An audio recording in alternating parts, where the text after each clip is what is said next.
lagi ni, baru 8 orang ni. Tak sampai separuh lagi ni. Okey, tak apa. So, saya tak boleh nak tunggu lambat. Dah 6 minit dah ni. Okey, hari ni macam saya kata hari ni berapa bulan? Hari ni is hadiran 14 September. Okey. So 14 September 2021 kita akan masuk bab baru, bab 4. Okey, so bab 4 adalah berkenaan dengan jadual berkala unsur. Jadual berkala unsur ni dia banyak kepada membaca. Okay, so you kena hafal and then berkenaan dengan sifat-sifat lah dalam kumpulan-kumpulan tertentu yang kita akan tengok. Okay, jadi untuk hari ni as introduction untuk bab 4 ini lebih kepada sejarah. Okey, selebih kepada sejarah bagaimana jadual tersebut dihasilkan. Okey, saya share dulu skrin.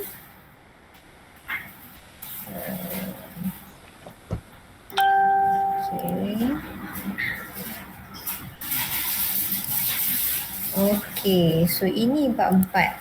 So oleh sebab dia banyak membaca, banyak menghafal, kurang pengiraan, jadi saya target mungkin dalam bulan 9 ni kita dah boleh habiskan lah bab 4 ni. Okay, so slide saya keluar tak? Keluar. Ada alright, so siapa yang baru masuk ni tolong isi kehadiran dahulu dekat chat tu.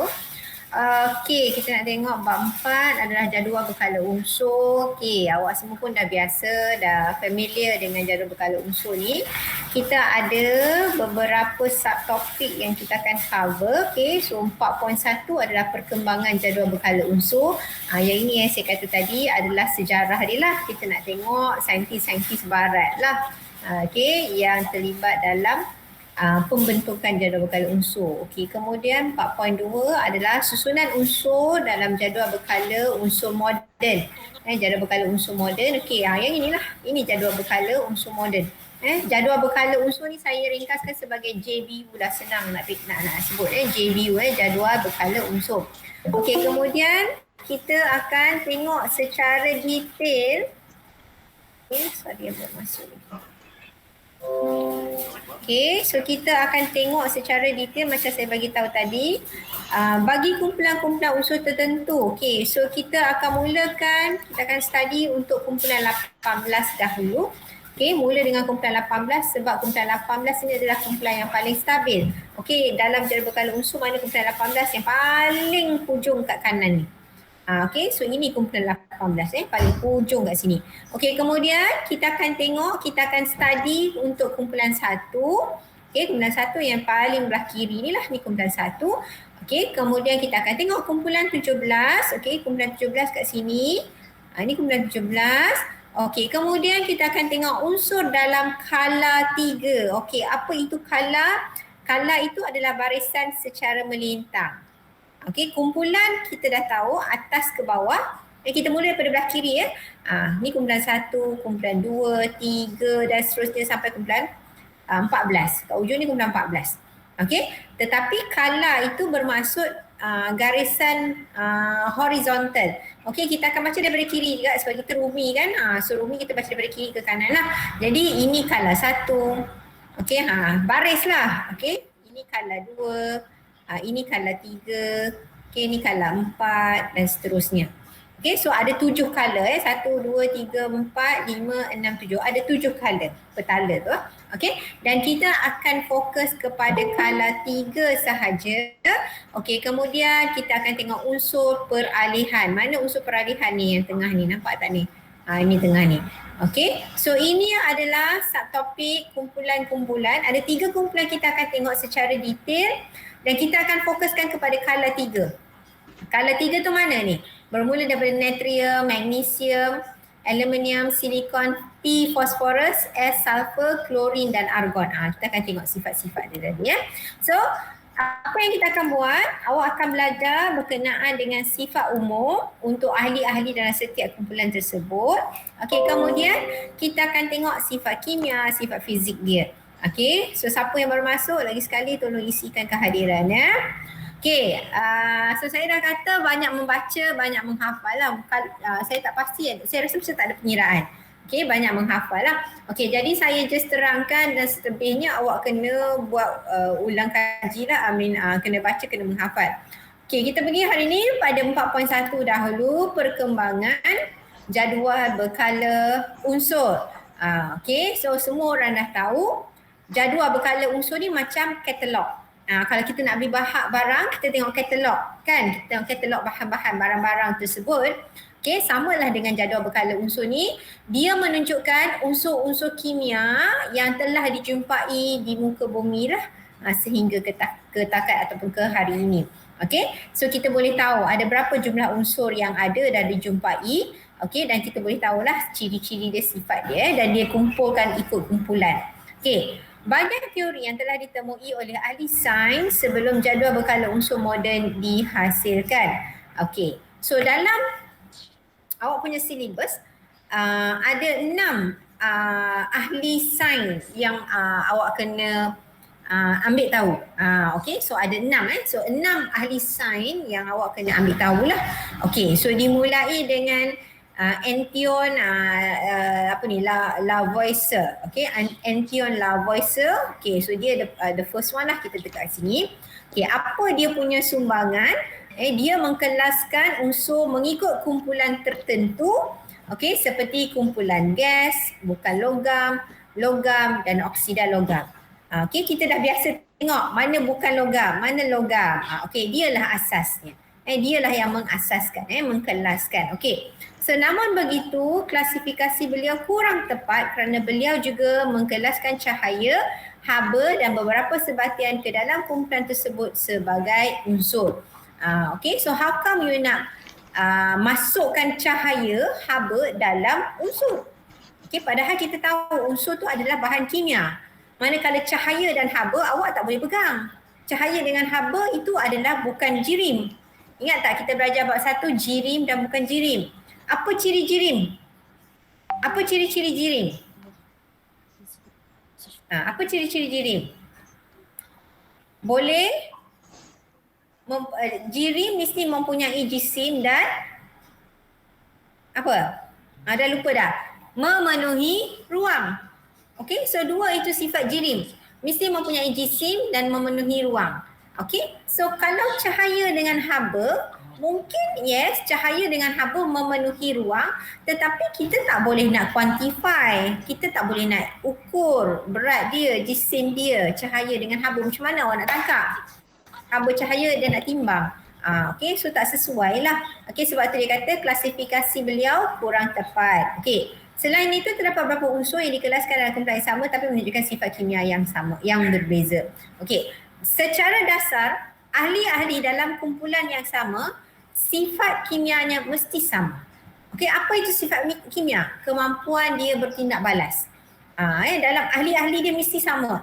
Kalau ahli yang atas boleh bertindak balas dengan asid, ahli yang dekat bawah dan seterusnya pun mesti boleh bertindak balas dengan asid. Itu sifat yang sama. Okey, so saya pernah bagi contoh, saya kata awak dekat Smart Hafiz ada berapa kelas? Okey, kelas. Kelas apa? Ibn Sina, apa lagi? Abdul Rahman, semualah kelas semua tu. Okey, apa ciri-ciri ahli dalam setiap kelas? Ciri-cirinya dah awak dalam kelas Ibn Sina semua ambil subjek yang sama. Okey, contohnya kimia.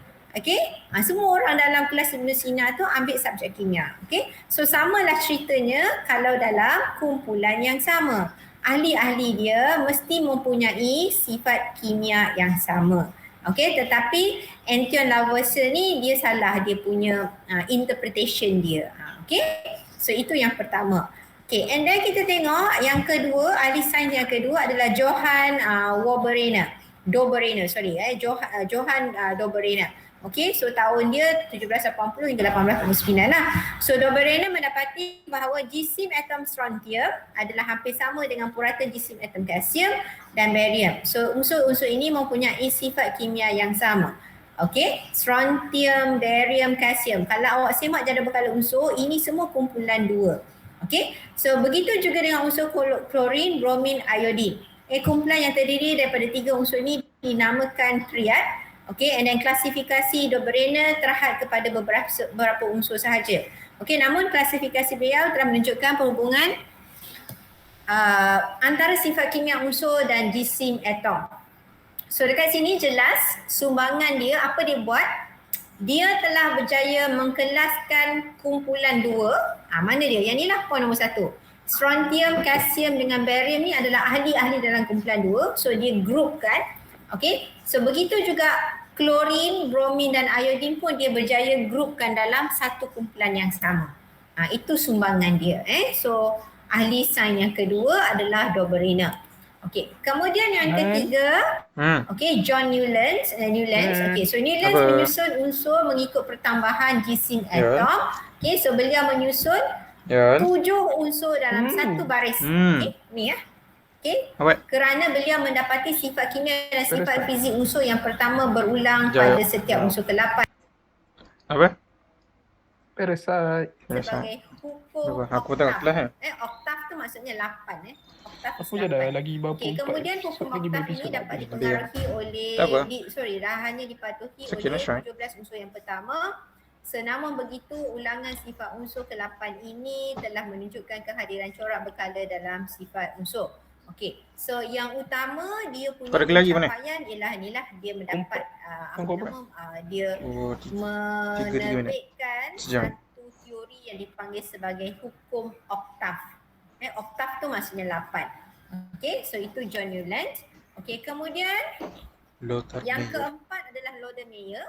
Okey, so Lodemeyer dia telah memplot graf isi padu atom melawan jisim atom unsur. Okey, so bila dia plot graf, kalau kita lukis graf maksudnya, dia akan plot graf.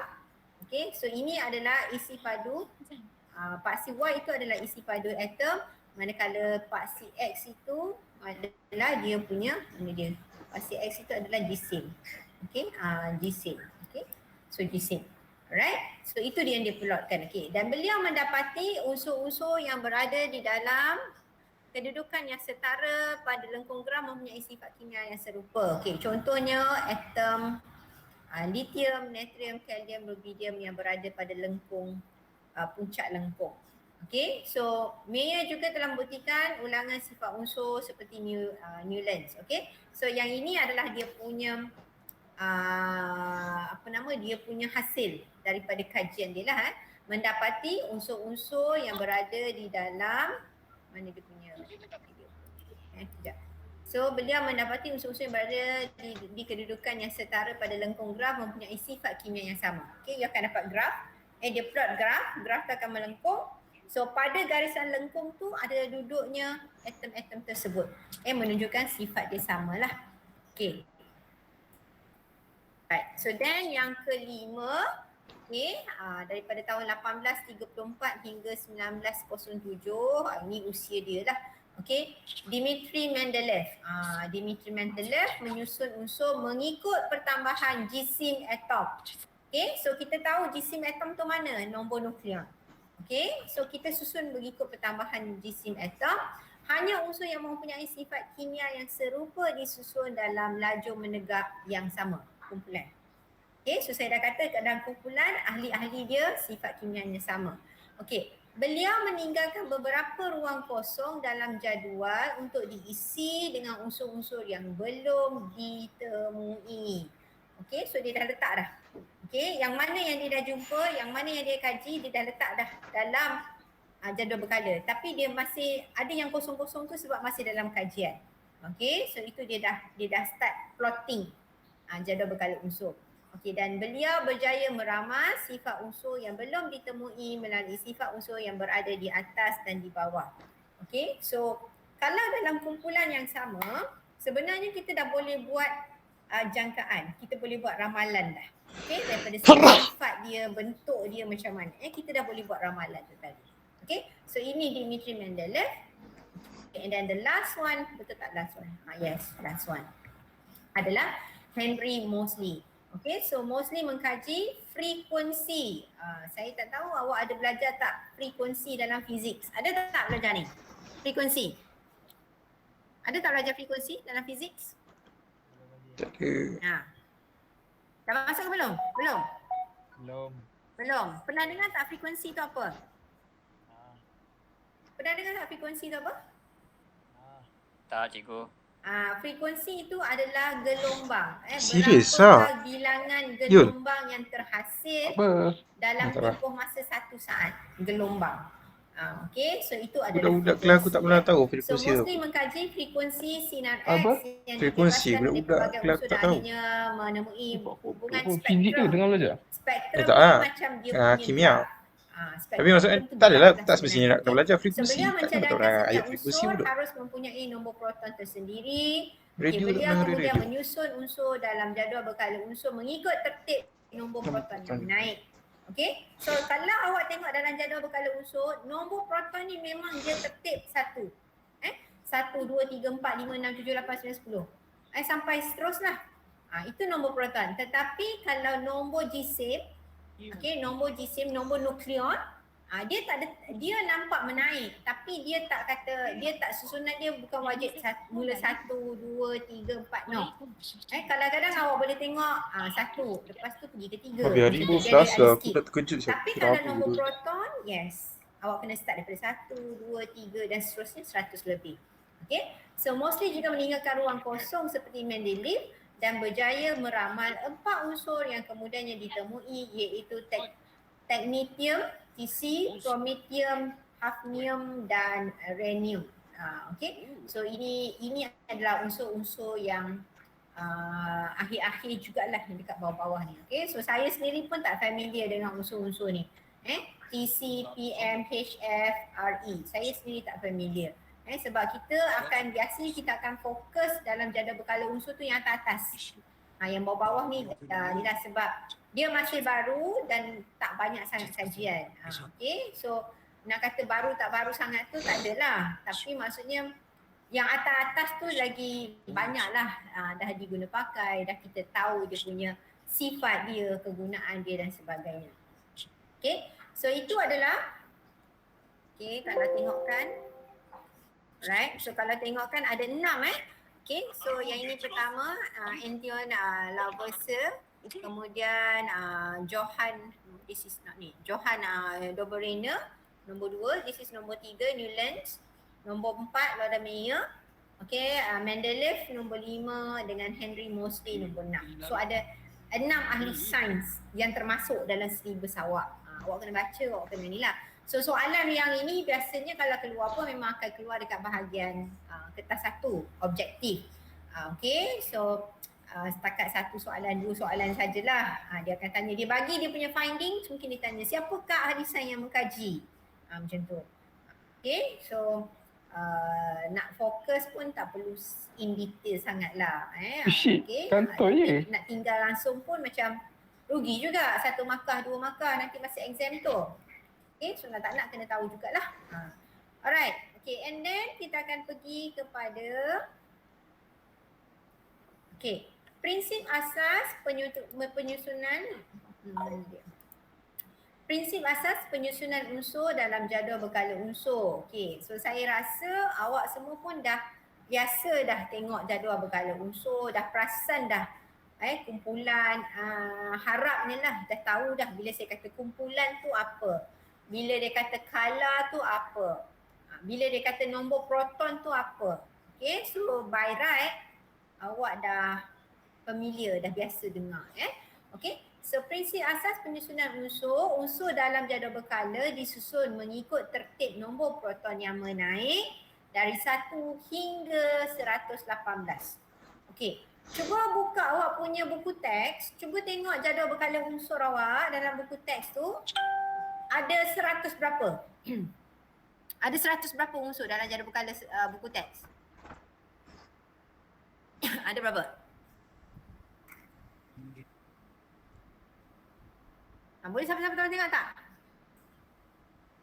118 Betul 118 Ada tak kotak unsur yang tak ada ditulis simbol apa-apa? Maksudnya dia tinggalkan kosong saja. Mungkin unsur tu belum ditemui.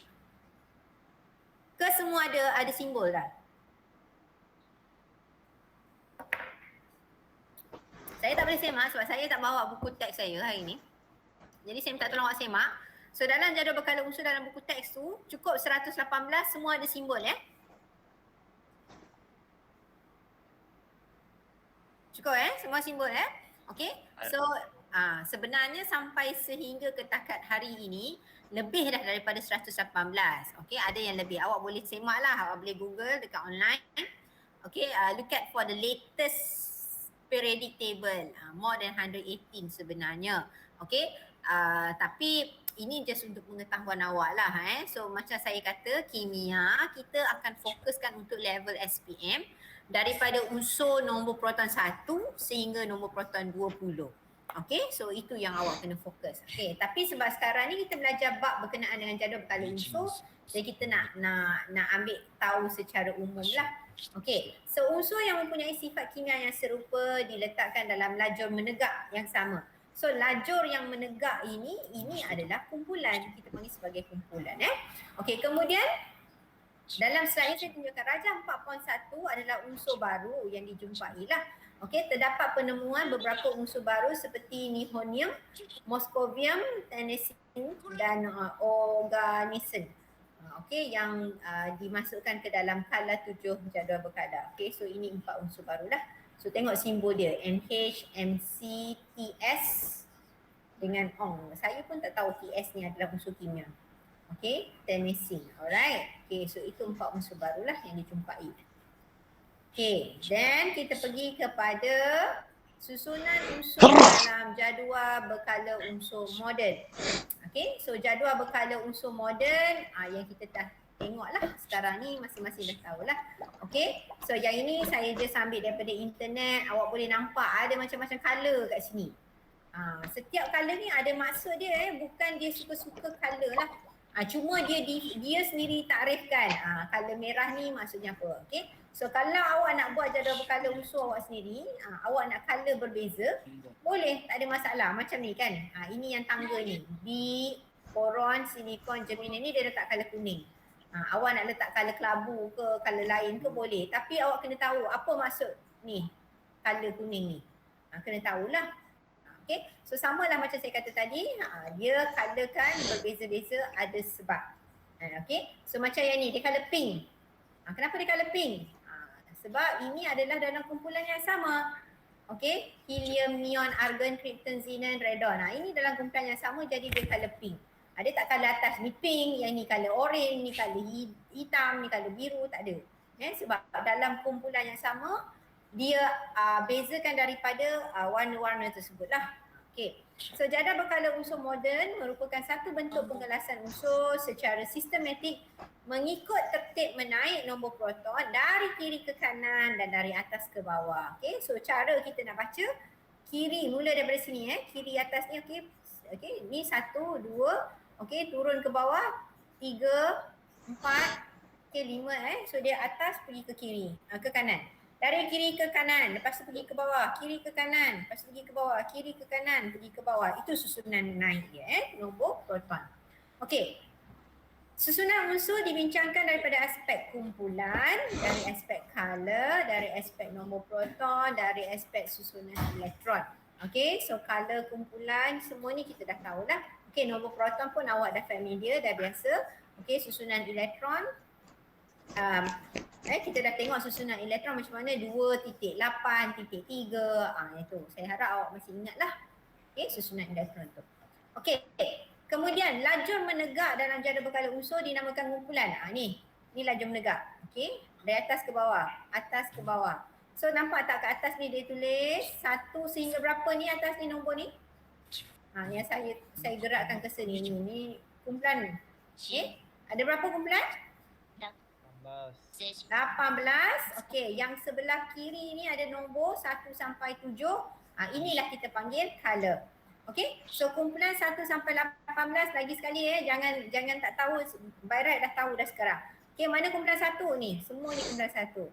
Mana kumpulan 2? Ini semua kumpulan 2. Mana kumpulan 18? Ini semua kumpulan 18. Itu maksud dia. Okey, yang nombor yang dekat belah kiri ni, ini adalah color. Kita baca dari kiri ke kanan. Okay, so ini color 1. Okay, ini color 2. Okay, dan color 3 dan seterusnya. Paling banyak adalah color 7. Ini walaupun ada yang garisan kotak pink ni, dua pink ni, dua baris pink ni. Okey, walaupun dia terasing tetapi sebenarnya dia termasuk dalam, nampak tak dia star kat sini. Dia masuk dekat color 6 dengan color 7 sebenarnya. Cuma dia asingkan, ada sebab lah dia asingkan. Okey, so yang awak akan study adalah kumpulan 18, kumpulan 1. Okey, kemudian kumpulan 17, ni kumpulan 17, kemudian color 3.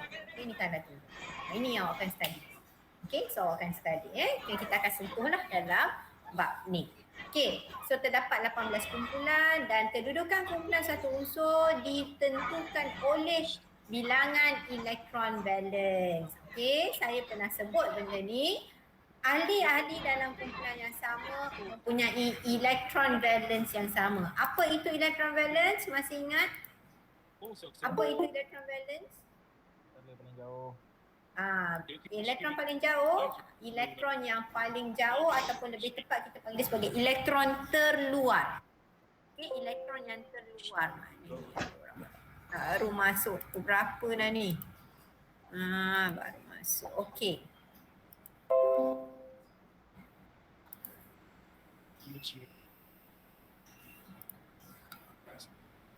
Okey. So berdasarkan kepada bilangan elektron valence, elektron di petala yang terluar, yang terjauh. Okey, bolehlah yang terjauh. Okey. So kumpulan sama, okey, kalau kumpulan satu bermaksud elektron valence-nya ada satu. Elektron di petala terluarnya ada satu lah. Okey, kemudian kalau kumpulan 18, maksudnya elektron di petala terluarnya ada 8. Dan bukan 18, maksudnya ada 8. Okey, so kalau kumpulan 2, elektron terluarnya adalah elektron valence-nya ada 2. Okey, kumpulan 3 sampai kumpulan 12 kita tak tengok. Boleh tengok, okey, tapi kita tak fokus lah. Okey, kumpulan 13 ada 3 elektron valence, kumpulan 14 ada 4 elektron valence. Okey, so kumpulan 14 ada 4 elektron valence. Kumpulan 15 ada 5 elektron valence, kumpulan 16 ada 6 elektron valence, kumpulan 17 ada 7 elektron valence, kumpulan 18 ada 8 elektron valence. Okey, kumpulan 1 tadi saya tulis apa? Saya cakap kumpulan 1 ada 1, kumpulan 2 is 2. Okey, ini kumpulan 13, mana dia kumpulan 13 is 3. Okey, so nampak dia punya bilangan elektron valence. Okey, yang tengah-tengah ni kita tak fokus. Okey, kita tak boleh tengok. Kita tengok kumpulan utama. Mana dia kumpulan utama? 1, 2, 13, 14, 15, 16, 17, 18. Itu kumpulan utama. Okey. Itu kita tengok tadi kumpulan. Sekarang kita tengok berkenaan dengan kala. Okey, nampak tak kala? Okey, kala tu yang melintang ni. Baris mengufuk dinamakan sebagai kala. Okey, terdapat 7 kala dalam jadual berkala unsur. Kedudukan kala sesuatu unsur ditentukan oleh bilangan petala yang berisi elektron. Okey. Kalau kumpulan tadi, maksudnya bilangan elektron valence sama. Kalau kala pula bermaksud bilangan petala dia sama. Okey, maksudnya ini nukleus. Kalau dia dalam kala 3 bermaksud atom tersebut ada 3 kala yang ada elektron. Sebab tu dia letak dalam kala 3. Okey, sebab tu dia letak dalam kala 3 ya. Okey. So itu adalah kala. Okey, dalam rajam 4.2 yang boleh cakap kedudukan kumpulan. Ni cerita pasal kumpulan tadilah. So unsur dengan 1 atau 2 elektron valence, okey, dia panggil sebagai kumpulan. Bilangan elektron valence-nya. Okey, dengan 3 hingga 8 elektron valence, okey, kumpulan bilangan elektron valence-nya campur 10. Okey, so kita akan campur 10 lah. Okey, ini adalah jadual 4.1. Okey, hubungan antara nombor proton dan kedudukan unsur dalam jadual berkala. Right, so kita akan tengok dekat sini. Dia bagi dalam jadual ni, okey, kita tengok unsur-unsur yang disenaraikan. Lithium, kalsium, aluminium, silikon, nitrogen, oksigen, bromin dan krypton. Okey, so ini unsur-unsur yang diberikan. Okey, kita boleh tengoklah nombor proton. Ini awak boleh rujuk pada jadual berkala, tak ada masalah. Okey, susunan elektron. Okey, macam ni buat 2.1. Okey, so saya harap awak masih ingat kalau petala yang paling dalam sekali atau ataupun paling dekat dengan nukleus, bilangan elektron boleh masuk 2 sahaja. Okey, petala yang kedua, ada berapa maksimum elektron boleh masuk? Petala kedua? 8. 8. Okey, petala kedua kita ambil 8. Okey, petala ketiga? 8. Kita ambil 8. Okey, so petala keempat tu selebihnya lah awak akan masuk. Okey, jadi kita akan tengok macam saya kata tadi, kita akan tengok biasanya kita akan fokus sehingga 20 atom dengan nombor proton sampai 20 untuk level SPM. Okey, jadi awak boleh tengok aluminium 13, okey 283, 14 silikon 284. Nitrogen ada 7 elektron, macam mana dia buat? Susunan elektron 2, 5. Okey, kita tengok elektron valence. Tengok, kalau lithium 2.1, 21. So 1 tu elektron valence, nampak tak? Kalsium susunan elektron 2882. Okey, 2 ini yang terakhir. Maksudnya inilah bilangan elektron yang duduk di petala terluar. Ada berapa petala kalsium? Ada berapa petala kalsium? 4. Sebab tu awak nampak 4 number. 2882, 4 number. Dan kalau awak tengok kedudukan dia dalam jadual berkala unsur, dia duduk dalam kala keempat. Okey, so bilangan kala ke. So bilangan petala berisi elektron adalah 4. Okey, jadi oleh sebab itu dia duduk di kala 4. Macam tu. Okey, kalau nitrogen tadi kita tengok nitrogen 7 elektron ataupun nombor protonnya 7, bila kita susun elektron 2.5. Berapa elektron valence? Elektron valence ni adalah 5 lah, sebab 5 itu adalah elektron yang paling jauh, paling luar. Okey, kumpulan. Okey, so elektron tu tambah 10. Okey, so dia kumpulan 15. Okey, bilangan petala berisi elektron ada berapa nombor? 2 dengan 5. 2 nombor. Jadi dia duduk di kala 2. Okey, bermaksud ada 2 petala berisi elektron. Okey, so ini saya rasa ramai yang dah familiar lah benda ni so tak perlu saya explain dengan detail pun, rasanya tak jadi masalah. Okey, kita akan pergi kepada kumpulan pertama hari ini terus untuk kita tengok yang kita akan bincang, iaitu unsur dalam kumpulan 18. Okey, kumpulan 18 yang paling kanan. Okey, bermula daripada He, helium, Ne is neon, kemudian kita ada argon, Kr adalah krypton, Xe adalah xenon, Rn itu radon, lepas tu ada Og, organism. Okey, so itu adalah kumpulan 18. Kedudukan unsur kumpulan 18 dalam JBU paling kanan sekali. Okey, unsur kumpulan 18 dikenali sebagai gas adi dan mempunyai sifat lengan. Okey, apa maksud lengan? Apa maksud sifat lengan? Pernah dengar tak perkataan lengan? Lengan itu maksudnya dia tidak reaktif. Okey, bermaksud tadi lengan itu adalah tidak reaktif. Apa maksud tidak reaktif? Maksudnya bila buat tindak balas tak ada apa-apa berlaku. Okey, so kumpulan 18 dia adalah sifat lengan.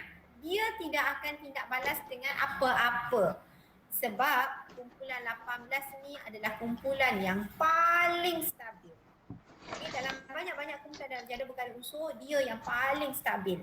So bila dia dah paling stabil, kita dah tak perlu buat apa. Okay, macam kita lah, macam manusia kan. Kalau hidup awak dah stabil, duit dah banyak, apa, harta banyak, apa semua ni semua perfect lah. Okay, so apa lagi awak nak fikir? Tak payah fikir apa-apa lah, dah stabil. Kan? Dah stabil. Awak tak payah nak sibuk-sibuk dengan orang. Awak tak payah ambil tahu hal orang, macam tu lah. So kumpulan 18 ni pun sama. Dia tak payah sibuk-sibuk nak buat tindak balas. Okay, dia tak perlu bergabung dengan unsur lain. Okay, sebab dia dah stabil. Itu masuk kumpulan 18. So ini adalah aplikasi kumpulan 18. Dia nak tunjuk cahaya-cahaya ni yang terhasil sebenarnya. Ini bukan getah tau. Ini dia nak tunjukkan cahaya yang terhasil. Sebab kumpulan 18 ni dia boleh hasilkan warna-warna. Cahaya yang berwarna. Different colours. Okay, so itu kumpulan 18. Okay. Okay, kita tengok ni color-color dia nampak? Helium warna apa, neon warna apa, argon, krypton, xenon. Okay, so gas adi bersifat tidak reaktif secara kimia kerana mempunyai petala valens yang telah diisi penuh dengan elektron. Okay, apa maksud telah diisi penuh? Tarifan telah diisi penuh bermaksud petala itu ada 8. Allah, buruknya saya tulis. Okay, ada 8 elektron. Ni masuk penuh. Tadi ada seorang ahli sains tu dia cakap tadi hukum oktav. Kalau awak ingat. Okay, siapa yang baca cakap tu boleh semak balik. So apa maksud oktav? Oktav tu maksudnya 8. Apa maksud 8 kat sini? Petala terluar dia ada 8 elektron. So bila dia 8 elektron, dialah yang paling terbaik, paling stabil. Itu maksudnya. So ahli-ahli dalam kumpulan 18 ini, okey, semuanya dah stabil. Okey, semuanya ada 8 elektron. Okey, oktet kecuali yang ni lah, kecuali helium. Helium ni mana dia? Okay, kecuali helium. Okey, helium dia tak kata oktav lah, oktet. Kita kata helium itu kita panggil dia sebagai duplet. Okey, alright.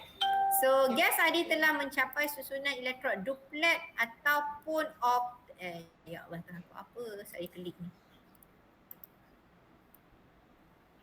Okey, so gas adi telah mencapai susunan elektron duplet atau oktet yang stabil. Okey, menyebabkan atom gas adi tidak mendema, tidak menerima atau berkongsi elektron dengan atom unsur lain. Okey, atom gas adi wujud sebagai monoatom. Okey, maksudnya kalau monoatom, kalau kita tulis simbol kimianya helium, kita tulis macam ni saja. Astagfirullahaladzim. Saya nak tulis E. Helium. Okey, so dia dalam fasa gas. Tapi dia wujud sebagai atom saja. Kalau macam oksigen, dia wujud dalam keadaan molekul. Dia fasa gas. Tapi untuk kumpulan 18 ni, semua akan wujud sebagai monoatom. Okey, helium ada 2 elektron. Macam mana susunan dia? Susunan elektron 2 titik. Kalau neon ada 10 elektron. Macam mana awak susun? Okay, neon ada 10 elektron. Awak akan susun 2.8. Okey. Astagfirullahaladzim. Okey, lepas tu awak ada argon. Argon ada 18 elektron. Okey, 18. Okey. So macam mana awak tulis susunan elektron? 2.8 titik mana di titik? Okey, 8. Nampak tak? So, nampak tak? Ini yang kita panggil sebagai oktet. Duplet maksudnya apa? 2. Maknanya petala terluar tu ada 2 elektron. Okey. So itu adalah sifat dia. Okay, and then perubahan sifat fizik unsur menuruni kumpulan 18. Yang ni mungkin tak clear sangat. Okay, awak boleh rujuk dalam awak punya buku teks lah. Okay, so apa yang kita nak tengok dekat sini untuk kumpulan 18. Okay, ini dia punya formula kimia. Okay, ini dia punya nombor atom, nombor proton. Okay, kita tengok takat lebur. Atas helium negatif 272.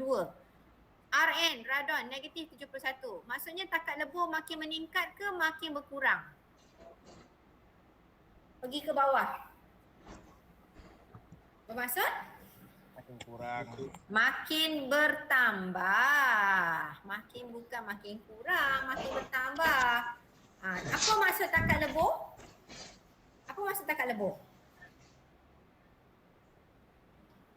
Apa maksud takat lebur?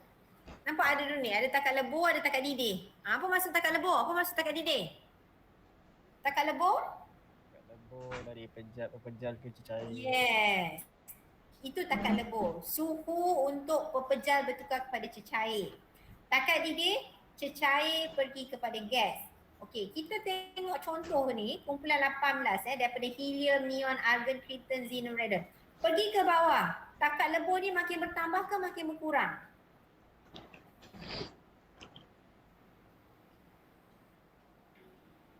Atas negatif 272, bawah negatif 71. So kita katakan takat lebur tu bertambah ke berkurang? Tambah. Macam mana awak baca skala? Skala positif negatif, kita ada skala tengah-tengah ni kosong. Okey, pergi ke kanan itu adalah bernilai positif, pergi ke kiri tu maksudnya makin nilai negatif. Okey, nilainya negatif. So, nampak tak suhu kat sini adalah negatif 272. Yang paling bawah ni suhunya negatif 71. Mana 71? 71 kat sini katakan. Okey. So ni kita nak kata 71. Okey, ni kita nak kata suhu meningkat ke suhu berkurang? Meningkat. Meningkat lah. Kenapa kita kata meningkat? Sebab dia bergerak daripada kiri ke kanan. Makin besar nilai. Okey. Alright. So kita katakan dalam kumpulan makin ke bawah takat lebur dia makin meningkat. Samalah juga untuk takat didih. So kalau awak perhatikan takat didih, tengok helium yang ke atas tu. Berapa takat didih dia adalah negatif 268. Okey, makin ke bawah radon is negatif 62. Sama cerita dia. Makin ke bawah takat didih pun makin meningkat. Kenapa dia jadi macam tu? Sebab makin ke bawah kumpulan, unsur tu makin besar. Okey? Bila benda makin besar, awak nak pecahkan ikatan, okey? Mestilah kena tenaga suhu yang lebih tinggi. Sebab tu takat lebur, takat didihnya makin meningkat. Okey? So itu sifat fizik bagi unsur kumpulan 18. Yang ini saya lupa saya ambil kat mana, tapi awak boleh rujuk baliklah dalam buku teks. Okey, so dalam buku teks pun dia bincangkan berkenaan dengan perubahan sifat fizik unsur. Okey, saya tak pasti apa benda yang dia fokuskan. Saya lupa. Yang ini saya ambil gambar lain. Okey, so nanti saya akan share yang ni lah. Cuma awak boleh tengok baliklah dalam buku teks. Apa sifat fizik yang dibincangkan dalam kumpulan 18? Dia bagi table juga kan? Betul tak? Okey, apa dia tulis dalam table tu? Tolong buka buku teks, muka berapa? Muka surat berapa? 85. 85. So apa yang dia bagi dalam setiap jadual tu? Dalam table tu? Sifat fizik unsur, okey, dia ada bagi unsur-unsur kumpulan 18 kan? Neon, helium, argon semua ada kan? Lagi apa lagi dia bagi dalam jadual tu? Jari atom. Okey, apa dia? Nombor atom. Jari. Jejari atom. Okey. Pergi ke bawah, jejari makin bertambah ke makin berkurang?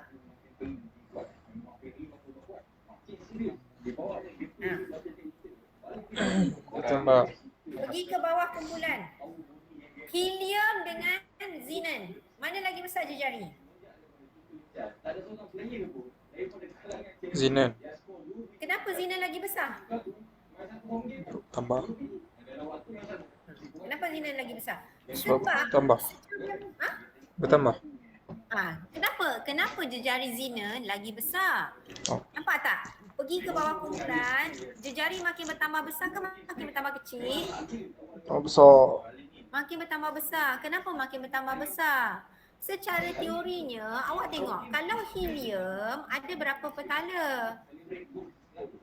Helium ada berapa petala? Nak lukis gambar aja. Helium ada berapa petala? 1. Ni nukleus. Ada berapa petala nak lukis ni? Helium. Ada berapa petala saya nak lukis untuk helium? 1, 2, 3, 4, 5, 6, 7, 8, 9, 10. Berapa petala saya nak lukis? 2. Okey. Jawapannya salah. Helium tak ada 2 petala. Helium ada 1 petala sahaja. Berapa bilangan elektron untuk helium? 2. So bila awak buat susunan elektron, awak buat macam mana? 2 titik. Ada lagi nombor? Tak ada. So ada berapa petala ni? 1. 1 petala.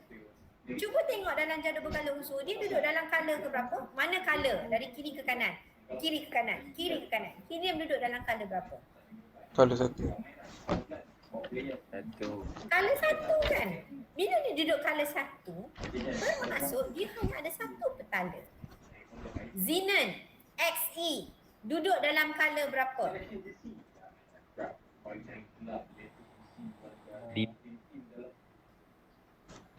Berapa? 5. 5. Bila dia duduk dalam color 5, awak nak lukis gambar raja. Okey, so awak lukis, okey, X tu adalah katakan nukleus. Awak kena lukis 5 petala. 1, 2, 3, 4, 5. Macam mana ukur jejari? Jejari kita ambil daripada tengah-tengah pergi kepada paling hujung. So, bila petala makin banyak, saiz atom pun makin besar. Sebab tu jejari dia makin bertambah besar dalam kumpulan makin ke bawah. Okey, faham? Faham Okey, lepas jejari dia bagi data apa pula? Dalam buku teks, takat lebur. Okey, samalah cerita. Okey, mungkin nilai tu berbeza sikit kot daripada slide yang saya bagi ni. Okey, tapi poinnya ialah makin ke bawah kumpulan, takat lebur, takat didih makin meningkat. Kenapa makin meningkat? Sebab atom tu makin besar. Saya dah kata kalau atom tu lagi besar, awak nak pecahkan ikatan, awak perlukan tenaga, awak perlukan suhu yang lebih tinggi. Sebab tu takat lebur, takat didih dia makin meningkat. Okey, apa lagi? Dia bagi sifat fizik dalam jadual tu, dalam buku teks. Takat didih. Takat lebur, takat didih lagi. Tempatan. Ketumpatan. Okey, ketumpatan helium berapa dalam buku teks? 0.00017. Okey, xenon berapa? 0.00550. Okey, mana yang lebih tumpat? Maksudnya, lagi sekali, apa maksud ketumpatan? Awak masuk benda tu dalam air, dia akan tenggelam lah. Okey, lagi berat, lagi tenggelam. Paling bawah. Okey, so antara helium dengan xenon, yang mana lagi tumpat? Xenon lah. Secara logiknya, xenon tu lagi berat, lagi besar. Okey, lagi berat. Mana kita tahu dia lagi berat? Tengok nombor nukleon. Nombor nukleon dia lagi banyak. Sebab tu dia lebih tumpat. Okey, so itu adalah faktor ketumpatan. Okey, lagi? Apa lagi sifat lagi dia bagi dalam table tu? Itu saja. Okey, dia ada bagi tak gas dalam bentuk gas ke pepejal kecil cahaya ada tak? Tak ada. Okey. So, sebenarnya kalau dalam kumpulan 18 semuanya wujud dalam fasa gas. Okey, kumpulan 18 semua wujud dalam fasa gas. Sebab tu tak ada sebab tu tak ada. Bila saya tanya ada tak pepejal kecil cahaya ke gas tu tak ada. Sebab apa? Kumpulan 18 adalah semua dalam fasa gas. Sebab tu nama dia, kalau awak tak nak panggil dia kumpulan 18, awak panggil dia sebagai kumpulan gas adi ataupun kumpulan gas nadir. Nadir, N-A-D-I-R, nadir. Okay, ataupun kumpulan gas lengai. Boleh. Bila orang cakap kumpulan gas lengai, terus dalam kepala otak is kumpulan 18. Okay, so itu adalah sifat fizik dan cerita pasal kumpulan 18 lah. Apa itu sifat fizik? Sifat yang kita boleh nampak dan sifat yang kita boleh ukur. Nampak tak? Takat lebur, takat didih, ketumpatan, semua tu awak boleh ukur. Nombor proton awak boleh ukur. Boleh nampak. Apa maksud boleh nampak? Dia menghasilkan warna apa. Okey? So dia jadi dalam fasa apa. Itu adalah maksud yang kita boleh nampak. Sifat fizik. Sifat fizik. Okey?